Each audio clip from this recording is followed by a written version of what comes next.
Do you have a 401k and some savings for future retirement, but don't even know if it's enough to live off of? How much is enough? How often are you thinking about it? The team at JPEX Financial Group can help set your mind at ease. We specialize in creating strategies in the planning and managing of your financial, educational, and investment needs. We help clients pursue their investment goals with sound financial strategies. You deserve a personal, tailored plan.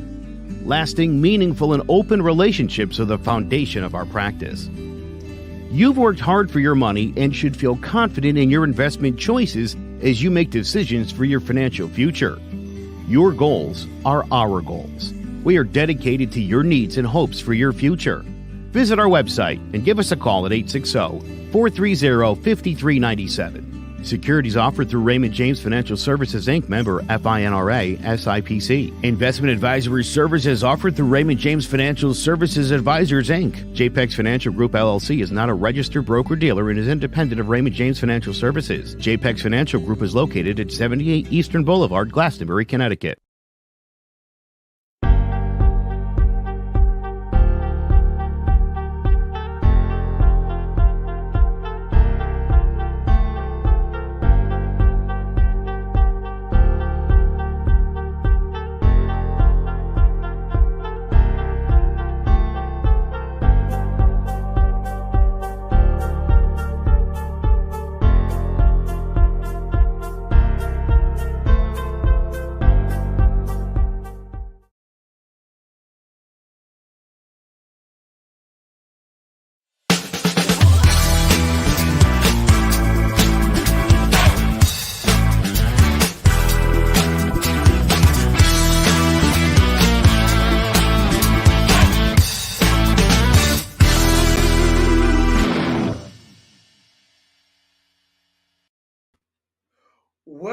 Well, what do you know? It is Wednesday night. Speaking it real solo edition. What the last Carlos is on vacation, so you know what? I'm gonna go out and solo today. I think the last show that I did solo was about a year ago. Was when we started venturing off into Wednesday nights from Friday because we're like, yeah, I think we'll get a better crowd on Wednesdays.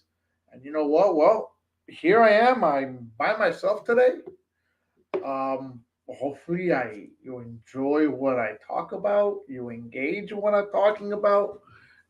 Today's show is pretty much going to be a little bit about everything from celebrities being in jail, the treatment they get, Parkland shooters, uh, Biden's that new gun control that they're trying to do. I mean, let's see where today takes us. It's gonna take us somewhere. Hey, look, just keep in mind that we are brought to you by Clovercrest Media.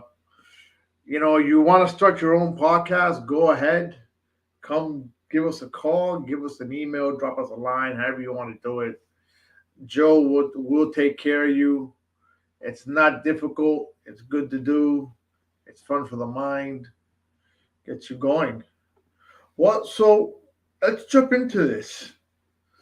I started going into a little rant on my own the other day about celebrities. So celebrities get jailed, and a lot of it has to do with Brittany Griner. We all know what happened to her, right? So is she wrongfully detained? I know I've seen reports and stuff of everyone saying that she's, or the government saying that she's wrongfully detained in Russia. Look, she committed a crime. You know, she should know better. She's going to be overseas committing a crime. She was carrying a little weed cartridge into the country or leaving the airport, however it was. Um, what are you going to do? Is she wrongfully really detained? Have you not seen all these shows of when when you get arrested abroad, what happens? If you're gonna travel, you gotta make sure that your bags are cleared. According to the story, she actually she's been in Russian custody since being detained in February. So she's been detained in February in Russia at the airport. Russian Customs Services claims to have found vape cartridges containing marijuana concentrate oil in her luggage. So, again, is she wrongfully detained? She's looking at about 10 years in prison. And again, is she wrongfully detained? I mean, look, should she get special treatment because she's an athlete? I think she should be held to higher standards as opposed to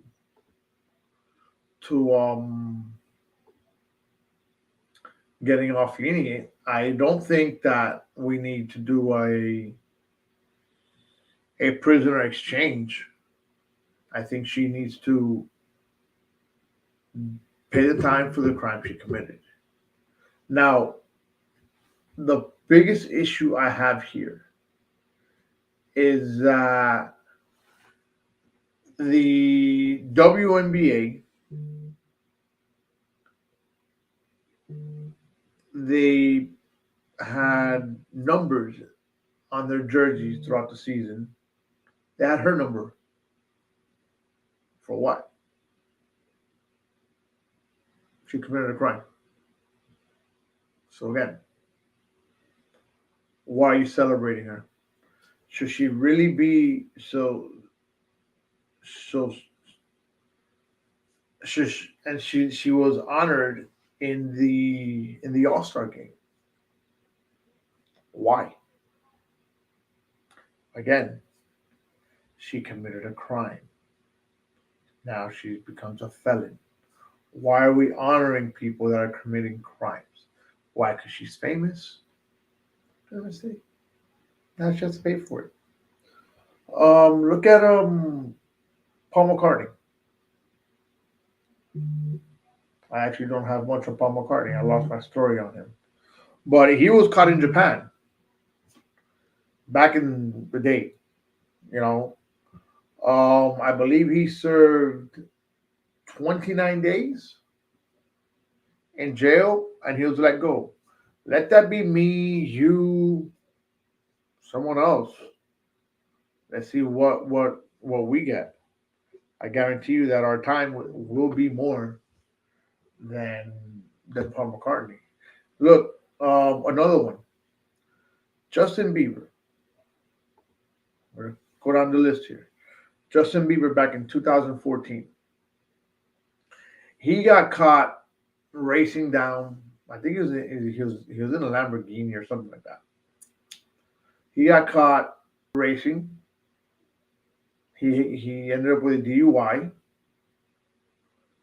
Charges were dropped. He had to do community service. Had to he had to pay the city some fines, and he was let go. Did he get off easy? Very easy. Again, another athlete. Now I'm gonna take it a little bit. This is on the harsher side, and this one I could kind of compare stories because I know someone that was in the same boat, right? So on March 14, 2009, Dante Startworth. If you don't know, he was an NFL wide receiver. I believe he was playing for the Cleveland Browns at the time. He was in South Beach. He was drinking.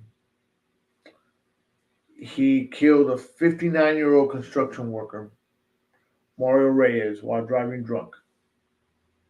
He pleaded guilty to DUI manslaughter. Okay,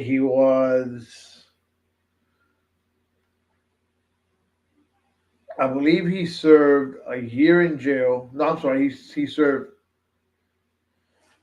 He was supposed to serve 3 years in jail. He served 24 months. After no, yes, 24 months. He he was followed by 2 years of house arrest. I'm sorry, no, he served 2 years of house arrest, followed by 8 years of probation, and he lost his driving privileges for life. He had to do he had to do community service hours, but he was back playing in the NFL. I know someone that happened to. They killed their best friend. They were out partying. Now, ultimately, in her case, she got her driving privileges suspended. She's on a 10-year probation. She didn't really do jail time. A lot of it had to do with the victim's mom didn't really want to press charges, so she kind of just let her be, you know. So in that case, it was pretty good.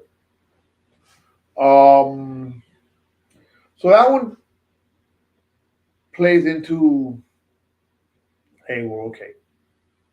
You know, he got what was part of the law, and that's what I could compare it to.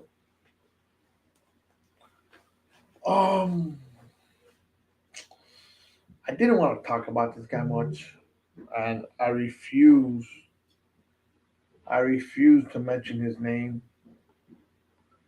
As a matter of fact, I'm gonna go do this. These are the victims. So the prosecutor in this case, Mike Sant. Actually, no. This this case should not even be happening.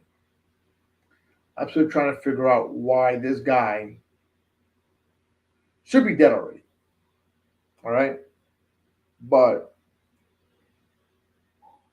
they're holding a case for him to see if he should get the death penalty or if he should just get life in prison.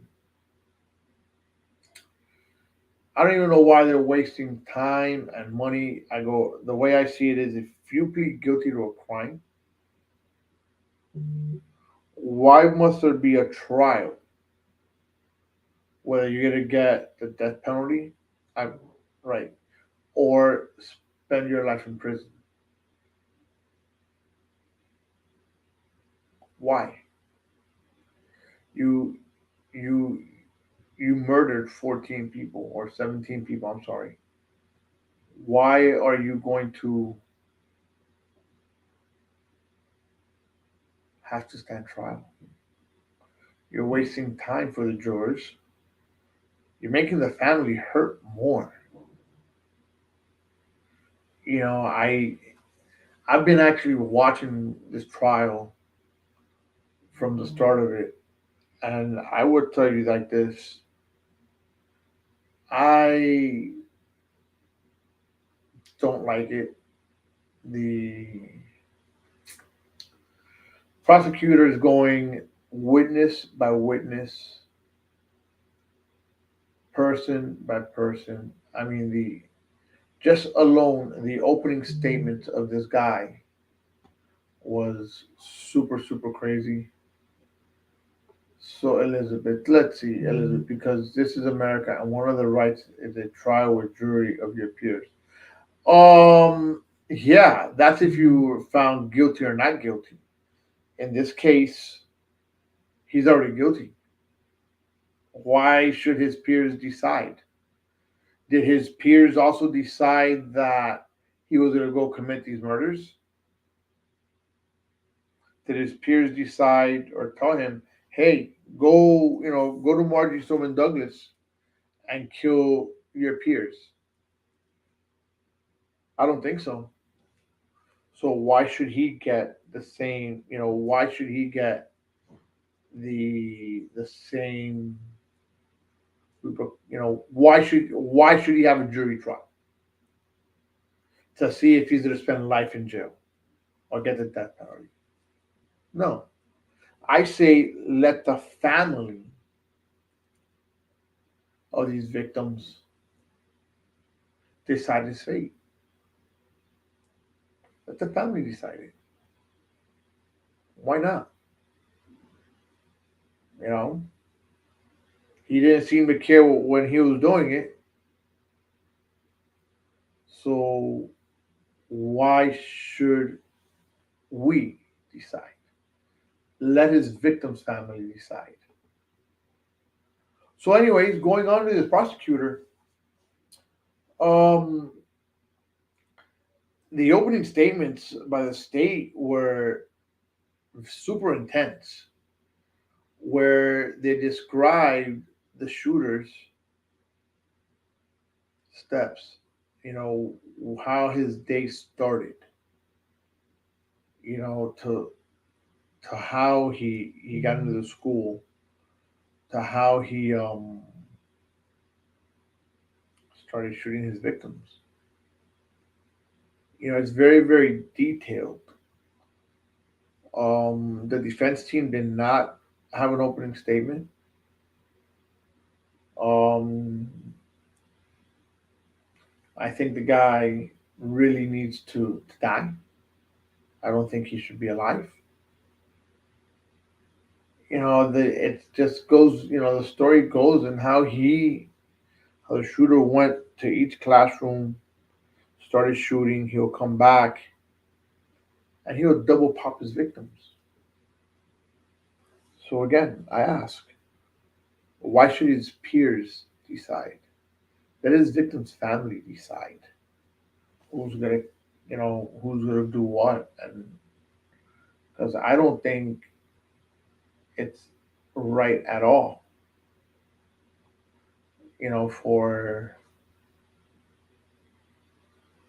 for us to decide if he lives or dies. I think all those victims down there, the metal products, the Helena Ramsey, Alex Shatner, Carmen Shentrop, Peter Wang, and so forth. Those were all kids that had their lives ahead of them. So, Clovercrest Media, we need gun laws that keep weapons away from crazy people. The crap they passed a few weeks ago would not have prevented any of these shootings. Yeah, I agree. As dumb as it might seem, they're all innocent until proven guilty. It won't take long to prove it. Well, um, I would tell you this, whether it takes long or not, right now they're saying it's going to take about 4 months. So I don't know whether it's going to take long or not, but I mean, I don't know. I'm left dumbfounded just to hold a trial for this freaking idiot because you know makes no sense. But going on to those gun laws, I got them here. I was intrigued with some of them. I don't think any of them will really do much. Let's see what the bill expands an existing law that prevents people convicted of domestic abuse from owning a gun to include dating partners rather than just spouses and former spouses. I agree with that again, but is it going to do much? Probably not. I think the biggest issue,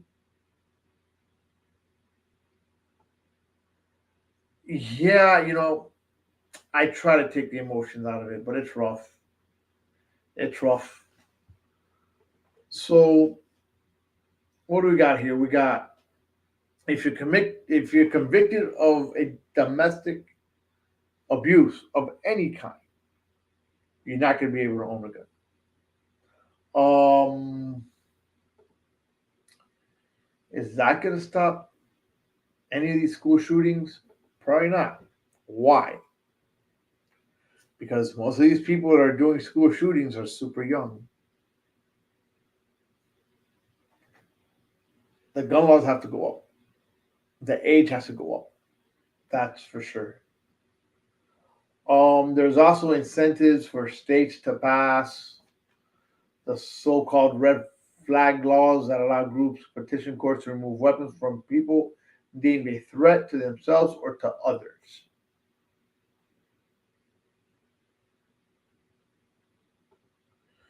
Like to set him on fire, of course. So we could set him on fire after he's found guilty. But this is the thing. I'm gonna figure this is Joe. Joe, if you want to come on, jump on. You know. This is the thing. He already he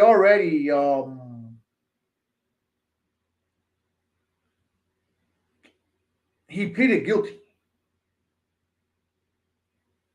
He pleaded guilty, so he is guilty. We all know he's guilty. This is just a penalty phase, or this is just to determine if he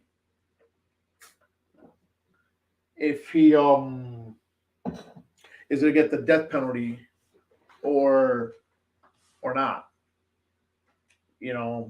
or spend life in jail. So with that being said, I mean, what happens? Who knows? And then let's see. Lots of these guys are under 21. I agree with raising the age. Well, you know what? You have to. We have to raise the age. I mean, I got my first gun, my first handgun. Must have been about maybe 23, 24, somewhere around there. Um, I was in a better headspace in life. I was older. I think when you're 18 to 19, 20, you're still in that immaturity stage still in your life. I think the older you are, obviously, you own the firearm. It's going to be a totally different mindset altogether. What I see. So, see, part of this law here that says it expands background checks on people between the ages of 18 and 21 seeking to buy a gun.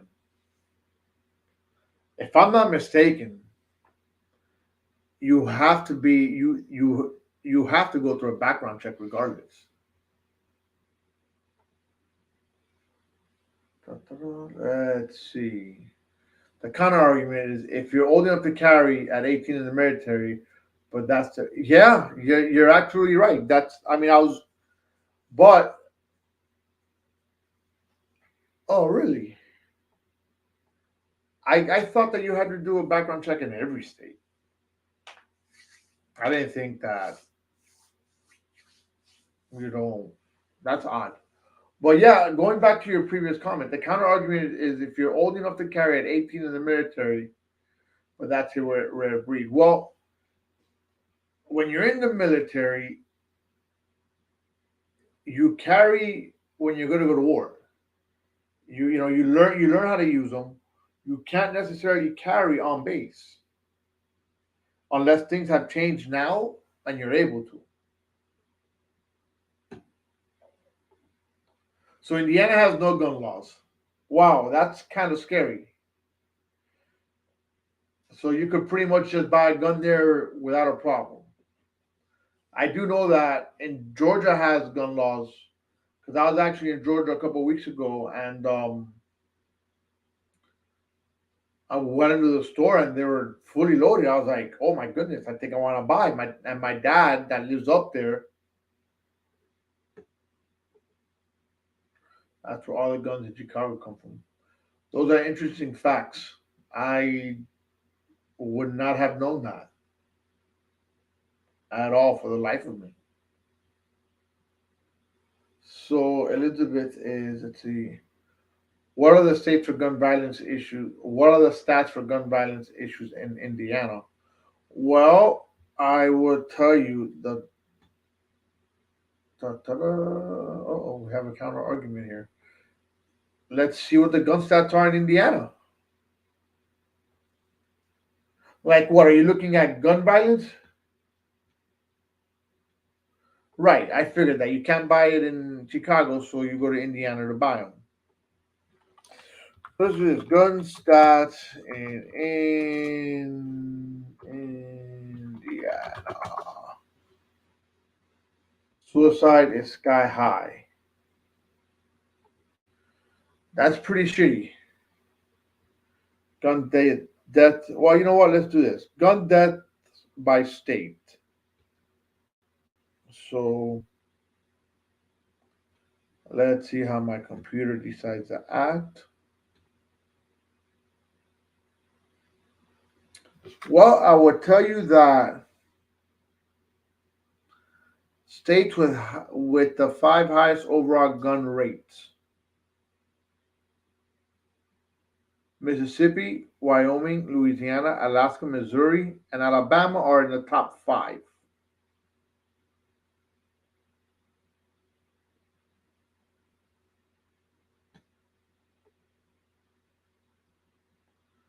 If you have no gun laws, is it beneficial or not? If you want to kill yourself in Indiana, it's easy to do. Well, Elizabeth, I think lacks gun laws in every state you mentioned. Yeah, no, I for definitely, definitely. I could tell you that I mean, I don't know the exact percentile, but I do know that, like, I bought my first gun in Texas, and I had to wait 3 days to bring it home. In Miami, it's kind of the same thing. In Florida, I think Liz does see it. She's just kind of going against the grain there. She's just kind of she's curious to know. Um, I was as I was looking for this, I for this part of the segment. No, I ran into a website, right? That's child related gun violence and school fact shootings. So, or what do we got here? The same states down south that banned abortion and don't have sex ed have the highest teen pregnancies and abortion. Oh, for sure. That's I gonna agree with you on that one, Joe. You. I think that if you want to own a gun, that's just like driving a car. Get the knowledge. I mean, look, I I have. My kids know I have. I taught my oldest at a very young age to shoot at 10 years old, and I've always had my guns in my house. I don't lock them. I keep them put away where it's not just an easy access. But as long as I know that my kids know what to do if they see it, what not to do if they see it, I'm okay. Should I keep it locked? Maybe. Cosby, Stills, Nash, snag it right. Teach your children well. We need to protect living children. Yeah, I. But again, you got to teach them. So I think that if you want to own a firearm, you got to go through some type of class. If you want to conceal carry, they make you go through a concealed weapons class. At least here in Florida.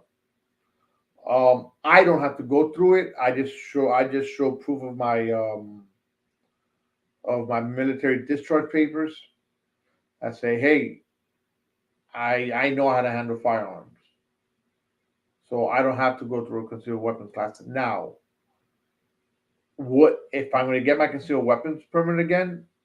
Would I want to go through the class? Yes, because there's laws that I might not know where I have to carry my gun or where I cannot carry my gun to. So I will go through a course regardless, and that's just to have knowledge. So, child related gun violence and school shooting facts. We're going to run these down. Each day, 12 children die from gun violence in America. Another 32 are shot and injured. What else do we got? Guns are leading cause of death among American children and teens. 1 out of 10 gun deaths are aged 19 or younger.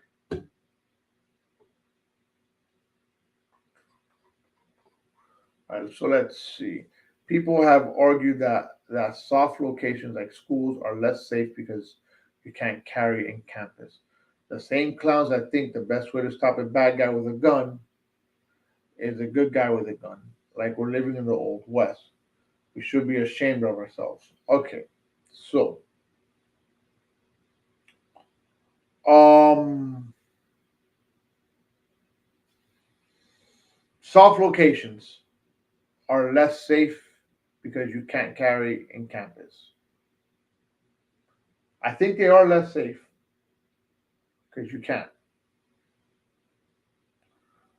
The same clowns that think the best way to stop a bad guy with a gun is a good guy with a gun. Like we live in the old west. Look,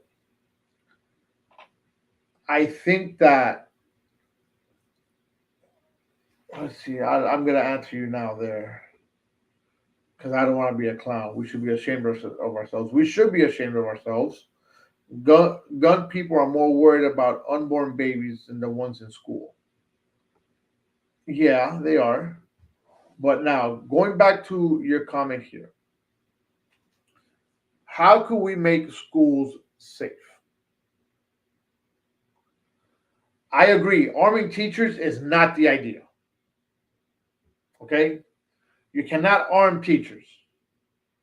I agree with that 100%.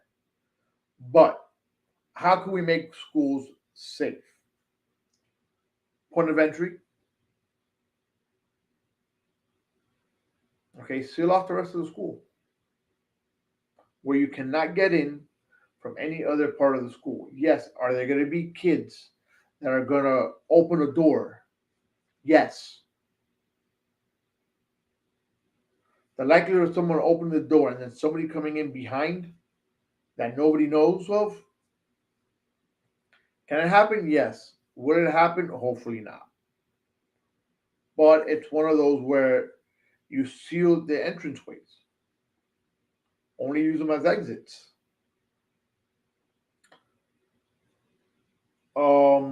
I think you put a resource officer, one armed officer at the school. I can tell you that here in Miami-Dade County, we have an officer at every single public school. There's not one school here in Dade County that does not have a public officer, unless it's a private school. But most Miami-Dade County public schools have a police officer.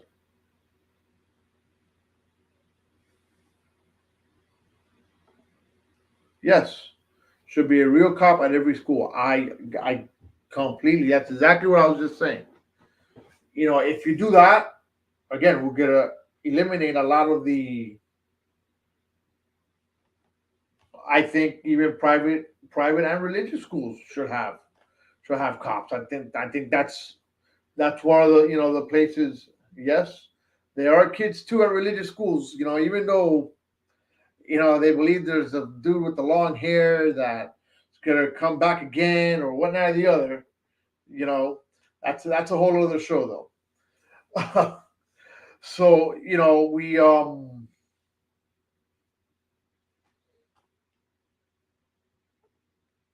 of course I know how you feel about the religious schools. It's probably the same way I feel about it. You know, but it's all good though. It's all good. I mean, if we we arm the people we got to arm. All right, we got the cops in there. We arm them, at least one officer per school. All right, and I think that we're gonna be good. So let's see. In fact, firearm deaths occur at a rate more than 5 times higher than drowning. Yeah, we do know this. The U.S. has, okay. Let's see where we at here. But it is, yeah, they do. Listen, my nephews go both to religious schools. That's an ongoing battle. We just don't talk about it. It's like, okay, believe how you want. I'll be that wasn't true 30 years ago. What are you talking about? Was that about my last comment there?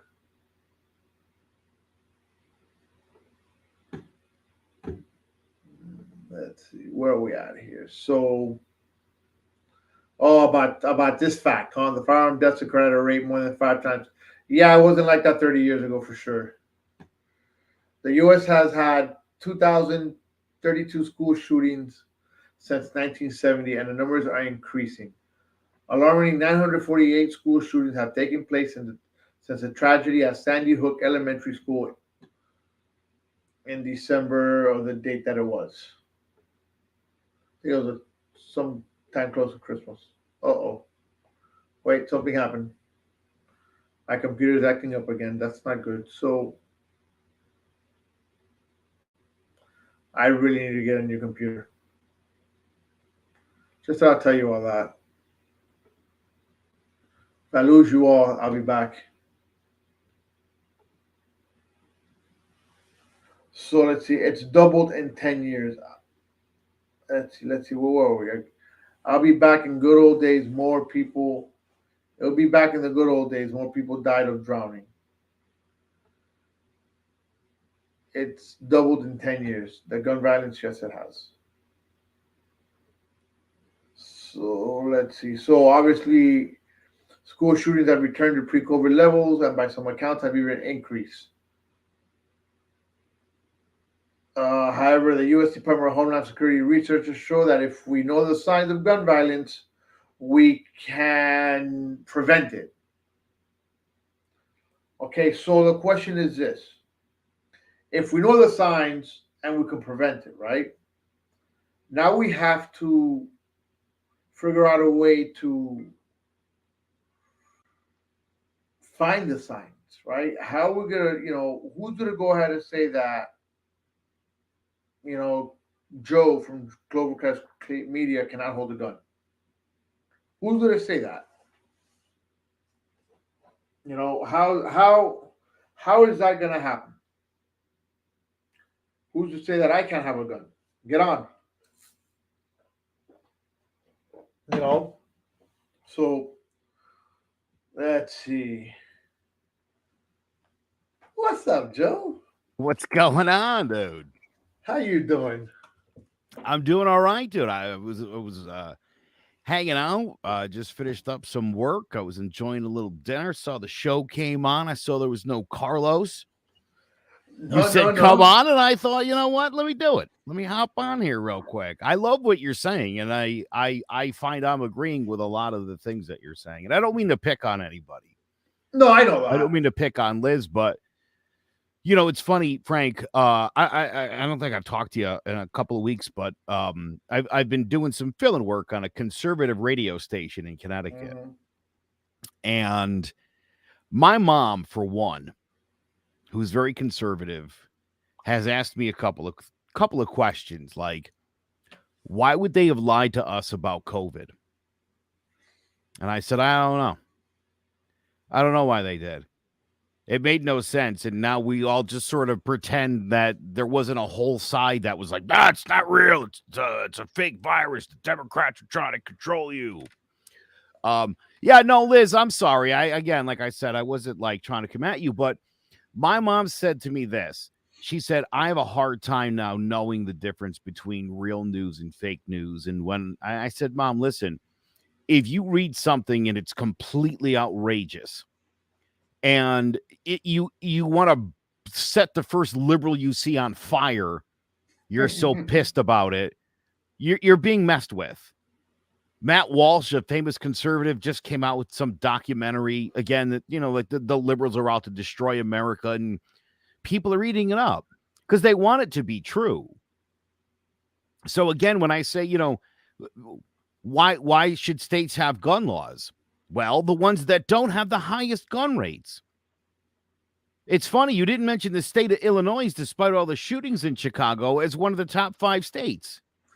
It's funny because again, that was something that I had to look up on the fly. So when we're looking things up on the fly, it's just, oh wait, top 5. Frank, here's another thing. I'll tell you this, and I've told your buddy Carlos this, and I've told my conservative audience that hates me the same thing. If I say something, it's a fact because I looked it up. I don't say things that aren't true. My opinion isn't based on what I believe. It's based on the information in front of me. No, it's simple as that. Hey, look, most definitely. I've always, when I know stuff comes out of your mouth, I know it's true, and I've seen it, and I think we do a little bit of fact checking. Because I've done it. If I'm reading something or I see someone post something crazy, I'm like, hold on a minute, let me look at this. Oh man, this guy knows what he's talking about. I love Carlos. I feel like you're talking about his Facebook page because I love Carlos. He's a great dude. He posts some crazy stuff sometimes. Yeah. And Laura McDonald, who I love from Ivy League Murders, great podcast, by the way. She's always like, yeah, you're right. And it's like, dude, have either of you read the article and or fact checked it at all? And I will immediately fact check, and I'm sure you've seen where I've, generally speaking, I'll just post a link showing them that whatever they're talking about is bunk. And Carlos's general reaction is, hey man, I'm just posting it. It's like you're posting it because you believe it. And you're sharing that with other people, and you're deceiving them into believing that that's something that's true. And it's like kind of high time that we cut the crap with that. Yeah, I mean, he's gotten a little better. I don't mean him. I don't mean Carlos personally. I just mean in general. People on the right, it's like, dude, listen, here's the thing, Frank. Half the country hates liberals. Probably half of that half for reasons that they don't understand and that are based on things like, the Democrats are pedophile, child-eating monsters or whatever. A lot of people think that. Yeah. Now, I live in the state of Connecticut, as you know, and you've heard nobody in the last 2 years even suggest there was any voting impropriety in Connecticut, of all places. Am I right? There's a Republican guy running right now for Secretary of State. We have our elections in the fall. Governor and Secretary of State, one of our senator seats is up. This idiot is running campaign ads, Frank, and he's like, the only man who's questioning the election integrity is Dominic Rapini. And it's like, you're a moron. There was no election fraud in Connecticut. No one's talking about it because no one's even come close to suggesting there was an issue. Because there wasn't. His whole platform, Frank, is based on Donald Trump's lie about there being rampant election fraud. And this idiot is doing it in the state of Connecticut, which is one of the bluest states in the country. It's like, dude, you're going to get squashed in this election because you're not talking about things that are actually happening. Inflation's at 9%. The border is still a disaster. The Ukrainian war is still going on. The supply chain problem is still in full effect. Look at the polls for the fall. After Roe v. Wade was overturned, there was a 4-point swing in favor of Democrats. Yeah, They're I blowing it left, right, and sideways, and right-wing media, the Republican Party, like they're the conspiracy theories, and AOC's a lizard person who's trying to like change us to Venezuela. That's what, and it's like, dude, what will you guys do if you're in charge? How are you going to fix inflation? Any idea? Because not for nothing, it was Trump's economy that brought us the inflation in the first place. yeah, but you know what? I a lot of people have been talking about that, and I hear people, oh, Biden this, but and and I'm the first one that I turn around and I tell them, I say, look, I go, have you looked at all these other countries? Look at all these other countries. They're going through the same thing. And today I was at my lunch hour in the lunchroom at work, and they have some Spanish news on, and it was Turkey, out of all places. They're having inflation issues too, where people are like, "What do I do?" They're working two jobs just to make a living. So I turned around and to one of the guys that works with me that loves to talk crap about Biden. I'm like, "Hey, you see, you're talking that Biden's a problem here. What's the problem in Turkey?" I go, this whole inflation stuff is going around worldwide. A buddy of mine has relatives in England. They're paying $12 a gallon. And I said to him, Joe Biden's not their president, right? It's Exactly. it's a worldwide problem. Can I break down the American dream and explain to people why? And I'm not suggesting that we should end capitalism, but why capitalism is a terrible thing. You familiar with pyramid schemes? Oh God.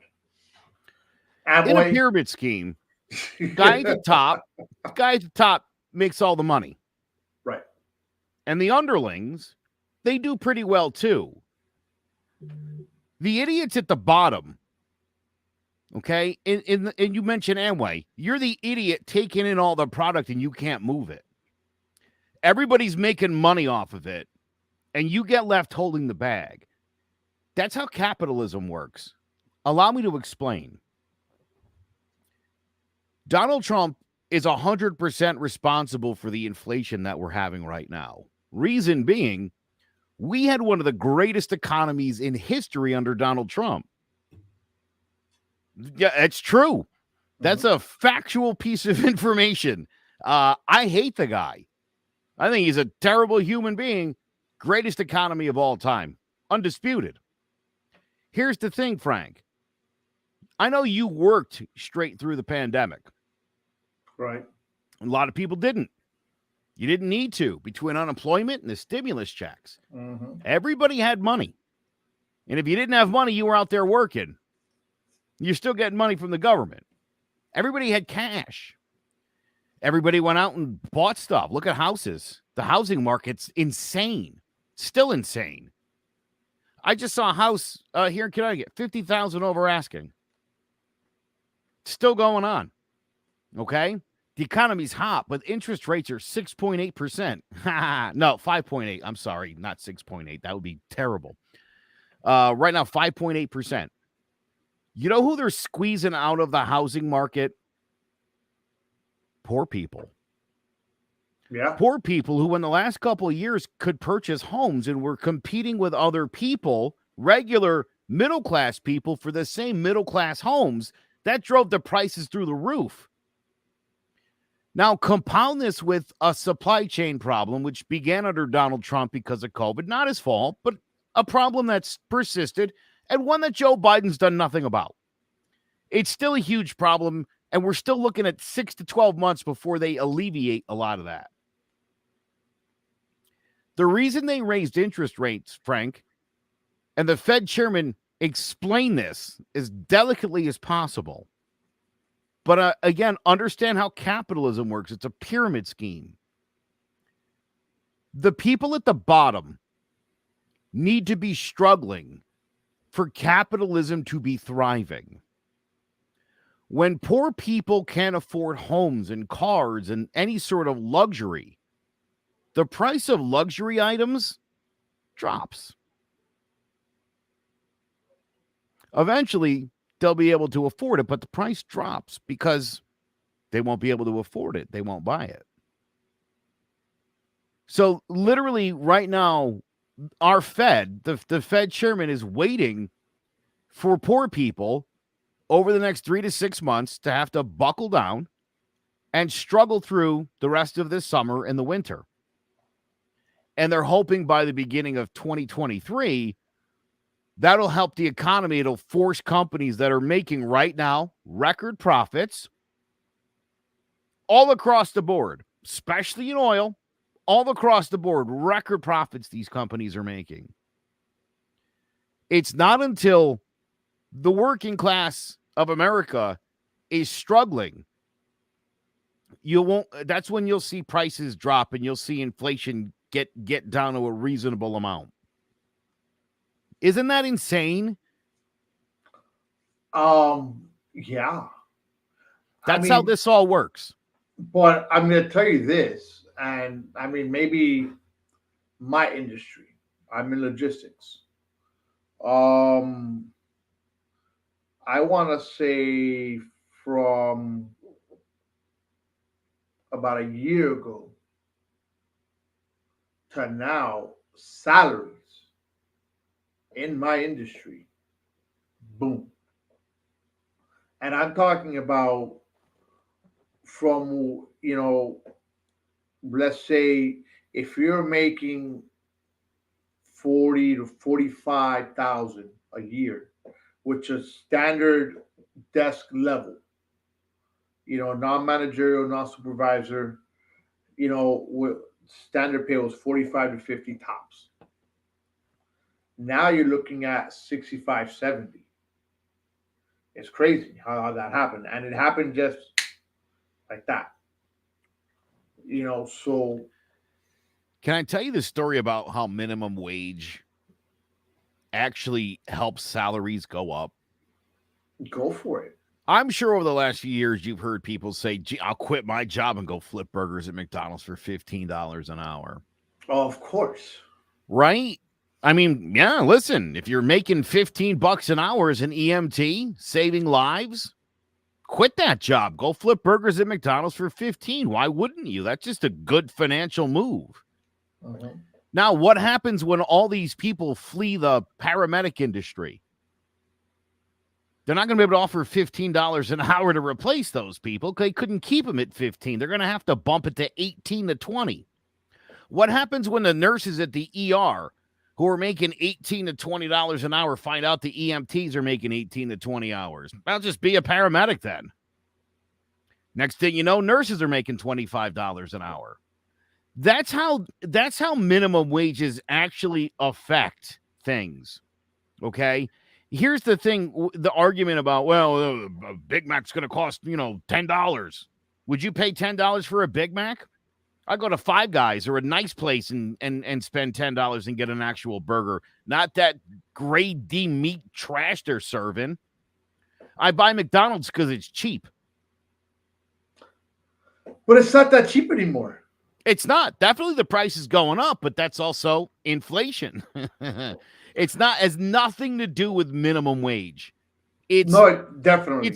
It's so negligible. Again, minimum wage has an impact on industries. When you're losing people to a sector that's paying better, you have to pay better. and again, there's people that will argue against that. It's like, that's better for everybody. But that's the thing, Frank. They don't want it to be better for everybody. No. That's what we're talking about here. There's people who, look, there's a lot of minority groups in this country. And I think, one of the things that AOC has said a lot, and I dig her. I think she's cool. I think she's a smart person. And I think she's, again, listen to a whole speech by her and tell me what you disagree with. I'll bet you it'll be little to nothing. You'll spend more time. No, you could never do that. No, you probably could if you really put your mind to it.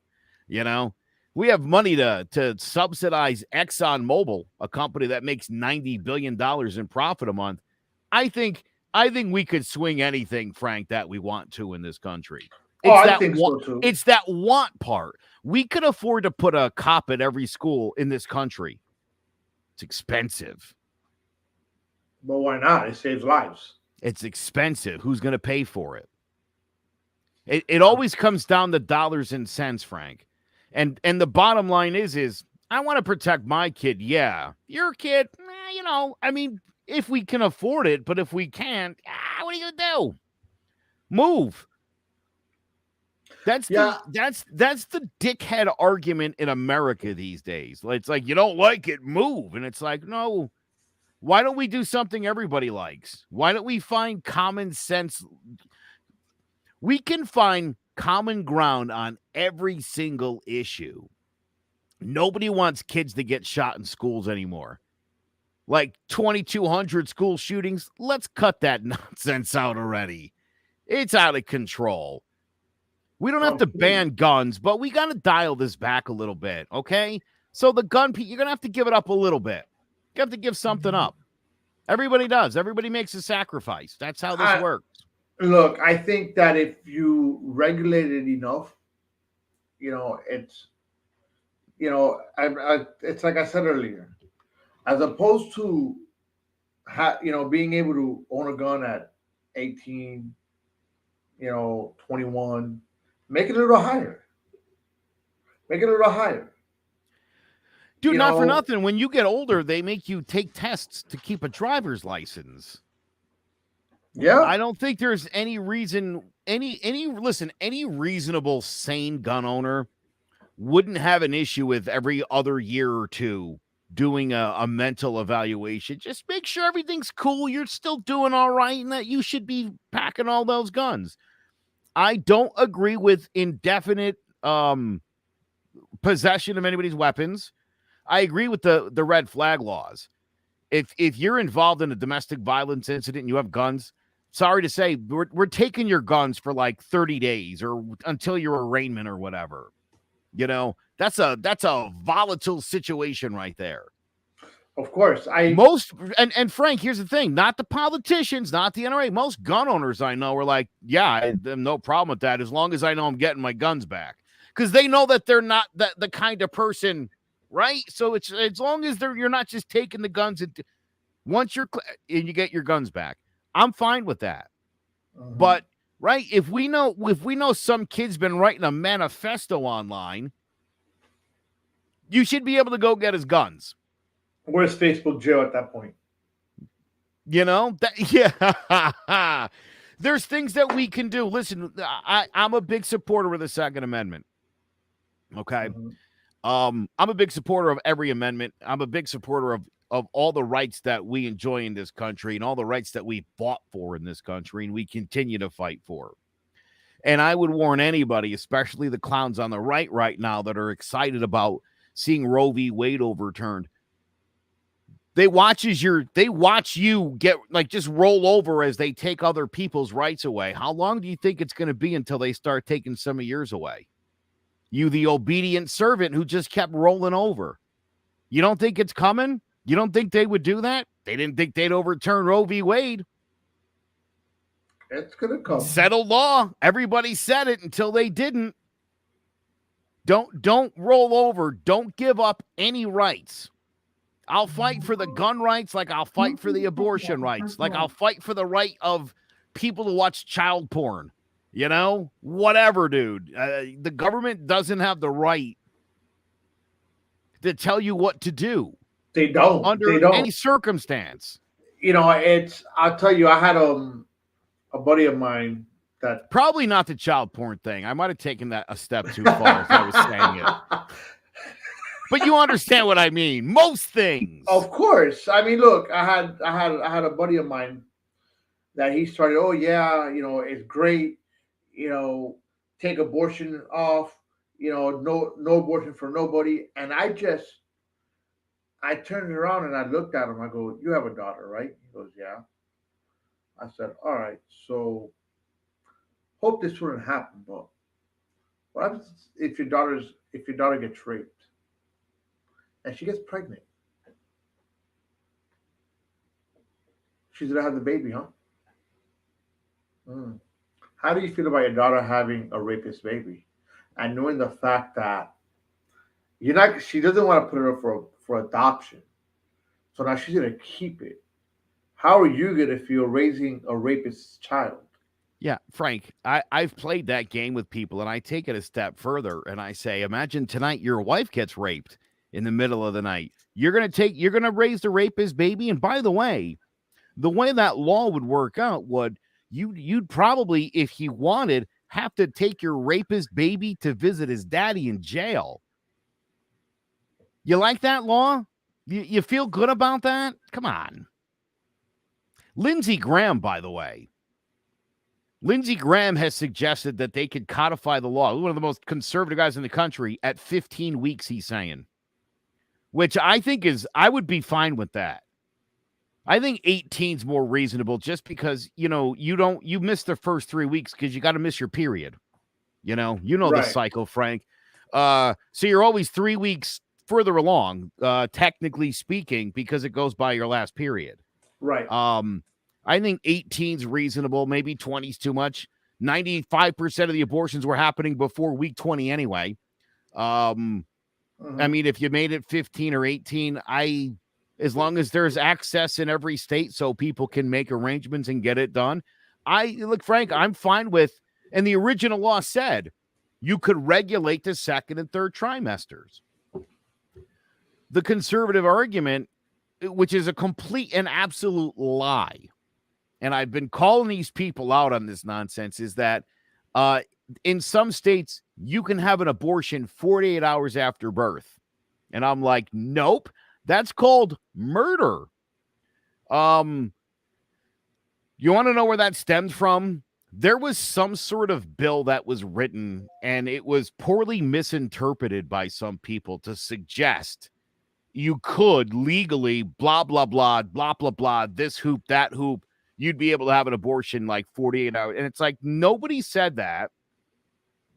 If the wording even implied that it was a mistake, no one's pushing that idea. And it was never introduced as a bill, and it's never been an idea anyone's publicly espoused. And yet, I know a lot of Republicans, Frank, who think that they're tearing babies apart inside of the womb. They're not doing that. That's terrible. And if they were, I would be the first person to be like, no, you're not. We'll shut that shit down. That's not what's happening. And for them to sell this as people are killing formed babies and tearing them apart or birthing them and then killing them. I'll give you one better. In the state of Texas, okay, it's criminalized and has been for a long time. So much so, Frank, that anything that comes, any attempt to induce before 37 weeks in the state of Texas is considered an abortion. The performing physician and attendants can all be arrested and charged with murder. If your wife is 33 weeks pregnant and the baby is suddenly stillborn, as in it's dead, right, that baby has to naturally pass. The doctors can't give her anything to induce. They can't go in and take that dead fetus out. She has to keep it until she can push it and hopefully not die from sepsis, which is often what happens. Texas has the worst child mortality rate in the industrialized world. It should be ashamed of itself.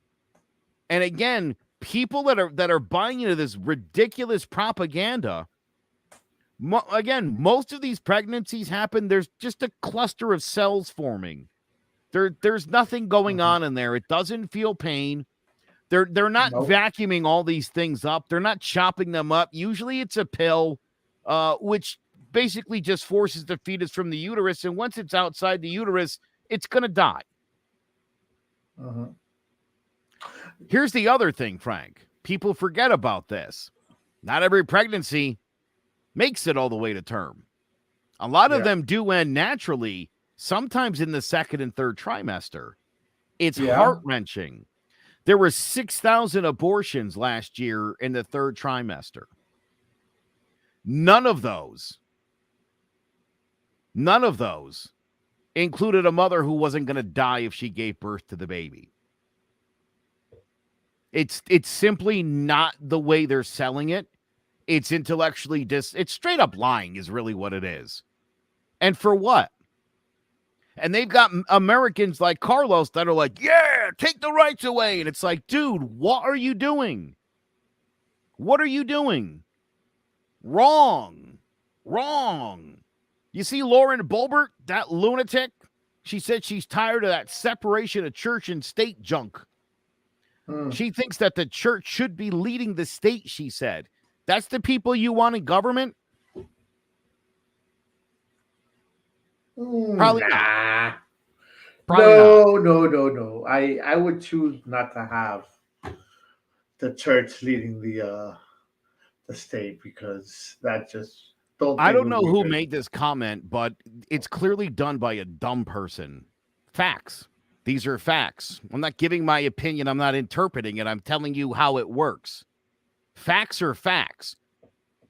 Donald Trump can tell you differently, and maybe you believe that stuff, but facts are facts. The famous Facebook user. No, look. And in all caps, so clearly angry. Yes. Are you mad? This guy's saying things I don't agree with. He's just interpreting it different. No, you're an idiot. You're an idiot. You look at factual information and you're like, no, it's not that. It's what you don't want it to be. I don't do that. No, I definitely. see facts. I see facts, and that's what the reality is. That's the kind of person I am. It's a good way to be. Yeah, I would think so. I mean, look, you and I've always said it, and I think you could actually attest to it that I normally, when I'm going to speak on something, I'm going to know what I'm going to talk about. And if I don't know, I'm going to be the person to say, hey, look, I'm not going to make a comment on it because I don't know. I'm not going to make myself look like an idiot. Mm-hmm. And you kind of work the same way, except you just do a lot more research than I do. I could tell you a funny story about, I do Divided We Sure, Stand. bro. No, dude, I'm just playing around. Look, I'm a white guy in Connecticut, white, straight Christian male in Connecticut. I'm registered Republican. I'm going to be fine. I'm not worried about me, dude. Frank's seen my house. I'm doing fine. I'm doing fine. Life is good for me. I have zero problems. I have no agenda. I am still registered Republican. I was a conservative most of my life. I don't like being lied to. It's why I divorced once. I can't have the news also look me in the face and tell me things that aren't true. I had enough of that at home at the time. No, labels do matter. Believe it or not, labels do matter. Okay, look, there are people out there that are, look, I'm. Here's my other thing. I'm a Republican. I'm more conservative by nature than I am liberal. Okay, so again, I got no agenda. I have no dog in the fight. I don't care either way. Way I see it, you see it on both sides. If I criticize conservatives, I can criticize Republicans or the right. That's not an endorsement of the left. That doesn't mean that the Democrats, that's not what I'm saying. Here's what I am saying. You should expect, I like Donald Trump. I liked him before he ran for office. I've always loved that guy. I'm from New England. I mean, he's a big part of what we do here. You just labeled me by the use of 2 words. What 2 words were those? Really? I don't know what the words were. Tell me what I don't know what the words I labeled you with were. And if I did, that was wrong of me. I shouldn't have labeled you. I was reacting to your words. Okay. But you probably missed the earlier part where I explained that I don't just say things. I look things up. I'm a radio host. That's what I do. The ones that set you off. Oh, facts or interpretation. Oh, yeah. Yeah, again, dude, you're asking me a question. I think you already know the answer. You know the answer, right? Actually, the guy that's speaking to you is actually Frank Asatuli. And Frank, listen, I apologize for insulting your intelligence. I don't know you. And I was literally reacting to the words that you said. Yes. And I like to make very clear, I heavily research the things that I say. I like to spit stats out because, again, I think facts are important. They're not up for interpretation. Facts are facts. 68% of the country thinks this. That's a fact. It's a poll. It's a fact. That's what people are thinking. You could probably go into a room, and you could probably just poll the people in the room, and you're going to roughly get that same thing. That's another thing under Trump. They try to tell you that the polls don't matter because they were wrong about Trump beating Hillary, because people don't understand that even though the polls might have been 65-35, they were still saying there was a 35% chance Trump could win. And one of those scenarios played out. But don't believe polls now. It says the same people who worship the college football rankings. Like, you don't see the irony behind a lot of this stuff. Here's my other favorite thing, Frank. The day after Roe v. Wade, or the day before Roe v. Wade, they had a big ruling against the state of New York imposing gun rights. States can't make gun rights, but states can make laws about abortion. Do you see the inconsistency there? States' rights or no states' rights? What's the game here? No, the states have to be able to make rights on There's about whatever it 6 is. states that are swing states. They're the only ones that demographically are interchangeable, and that's where all of our national elections are decided. So yes, polls are, like everything, are definitely dependent on demographics. Now, if I told you to walk into a room of white nationalists and ask some of the questions, you know what the answers would be. It shouldn't be the state. It shouldn't be the state. When you're talking about people's rights, you're talking about the rights of the people. It should be federally codified so that the law, your right to carry a weapon in one state doesn't necessarily carry over into another. Isn't that a problem? Don't you think the law should be consistent on what your rights are? You want your rights to be restricted if you go visit your aunt in Alabama? Why? I don't understand the sense in that. Again, the argument to states' rights, I'll play the game that I did with Jimmy the other night, and I wrecked him pretty good. If one of the states decided to reimpose slavery, are you still in favor of states' rights? Because if you are, guess what? You support slavery. Jimmy hated that. How did abortion become a right? Well, in Roe v. Wade in 1973. Read it. I read it last week. Not that long. It says that the federal government, here's the thing. You have to have a vested interest, but as the state, to make a law to outlaw something. In the case of pregnancy, with each trimester, your chance of dying actually increases. So the government forcing you to have a baby actually increases your chances of dying. That's part of what the decision basically said. Okay.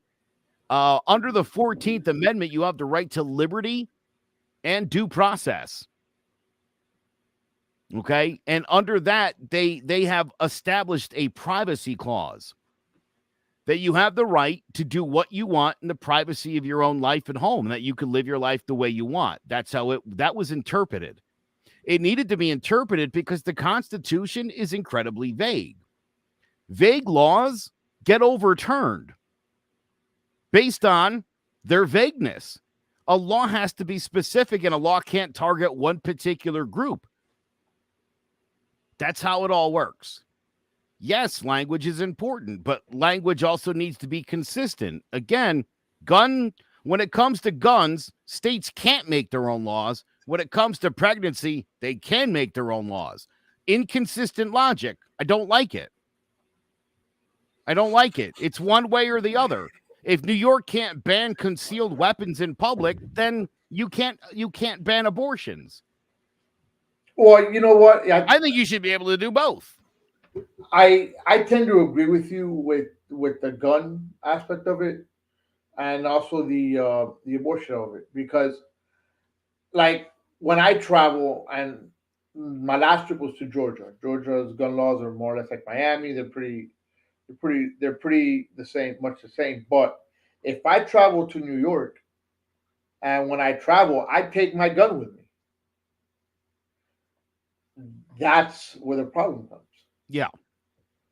Because I don't think I'm even allowed to have a gun in my car in New York.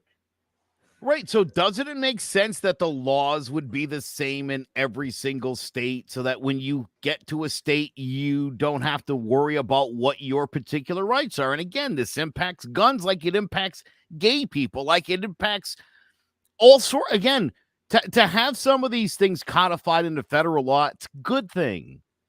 Frank, the other Frank that's commenting, I don't know why you want to have less rights. I don't know why you would give up rights.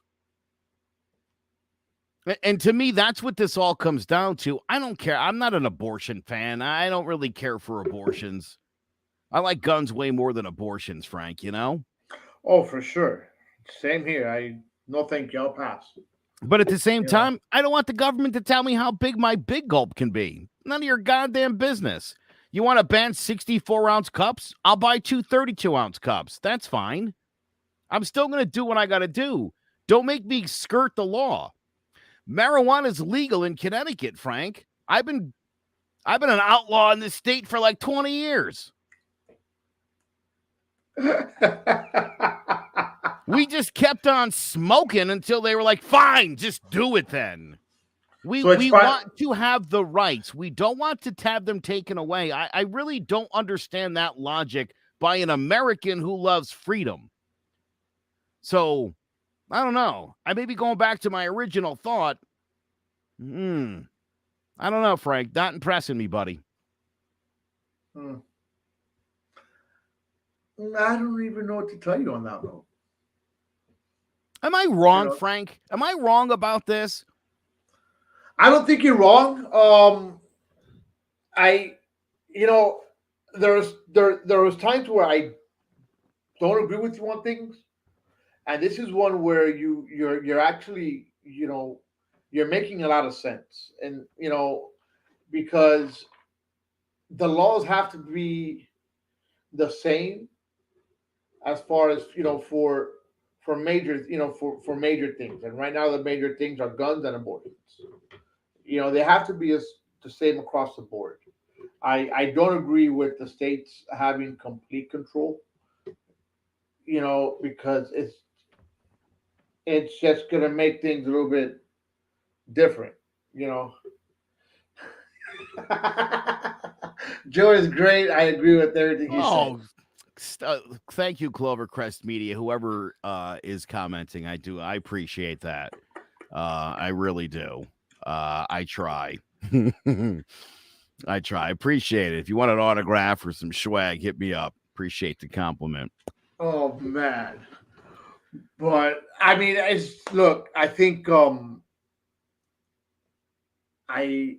tell you that I have an argument with a buddy of mine all the time. On he's a Trump lover.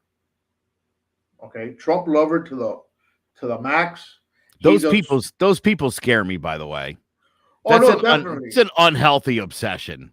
it is. It Honestly, is, and like the other day, he made a post about something, and I went back to him and I replied to him, and he was like, "Look, Frank, you know what?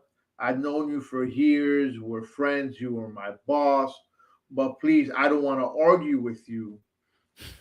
And I'm like, "Look, I'm not arguing with you." I go, "You and I could have a conversation." I go, "Now, if you're getting upset because I'm telling you that Trump was not the best president in the world that you're pointing him out to be, that's just your personal issue."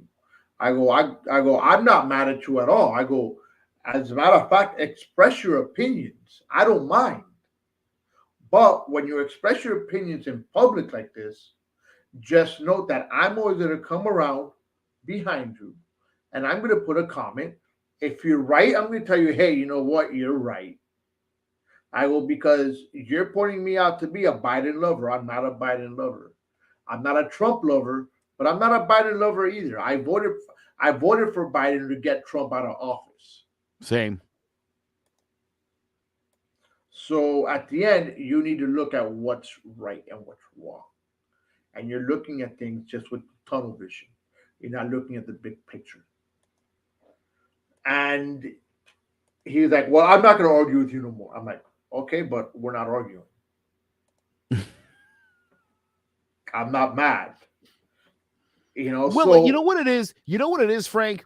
They think this is all a big disagreement.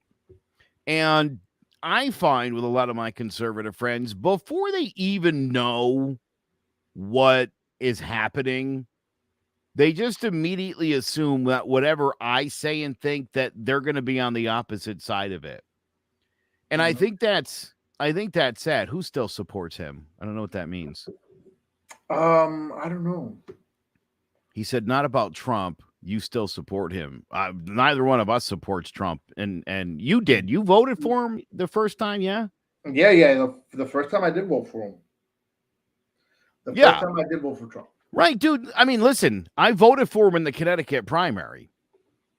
By the time we got to the Oh, Biden. oh, I don't listen. I voted for Biden. I mean, I support all the presidents. I want the president to succeed. Will I tell you Joe Biden's doing a terrible job and shouldn't run in 2024? 1,000,000%.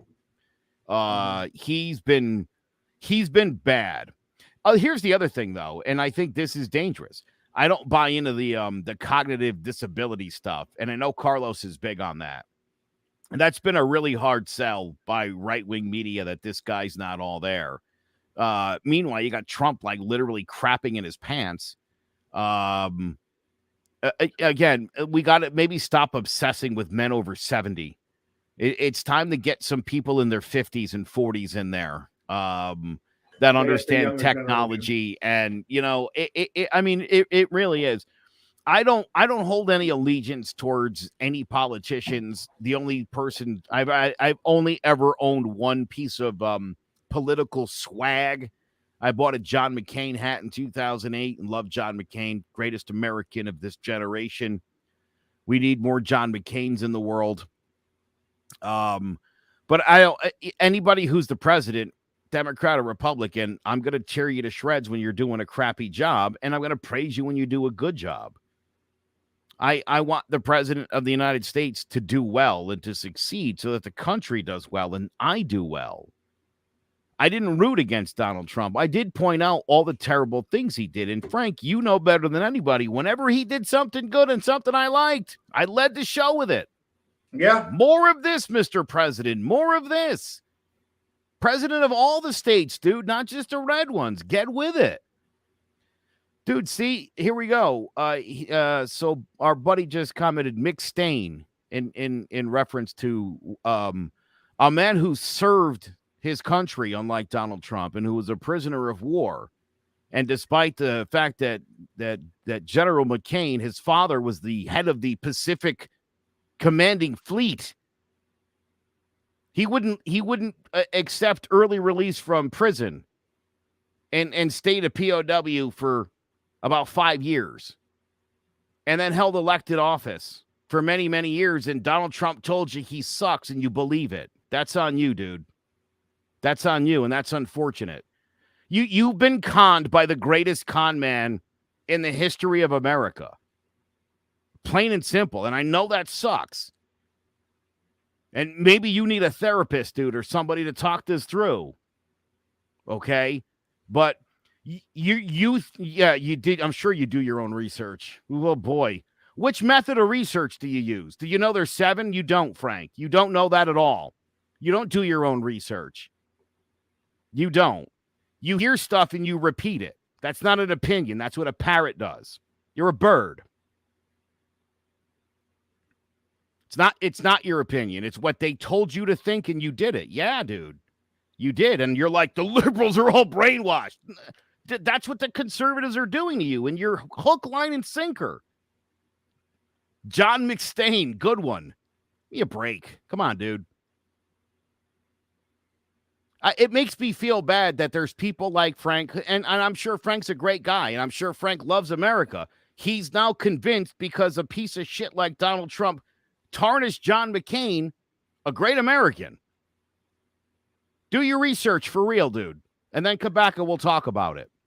Dead wrong about that. You fell for the con. You fell for the con, dude. 62 court cases. This guy said fraud. His own Supreme Court, the one that overturned Roe v. Wade. When he went to the Supreme Court, they were like, dude, there's no evidence of fraud. Stop that shit. You got con, dude. Admit it. Well, I'm going to tell you that this week, by Joe coming on the show, we didn't get conned.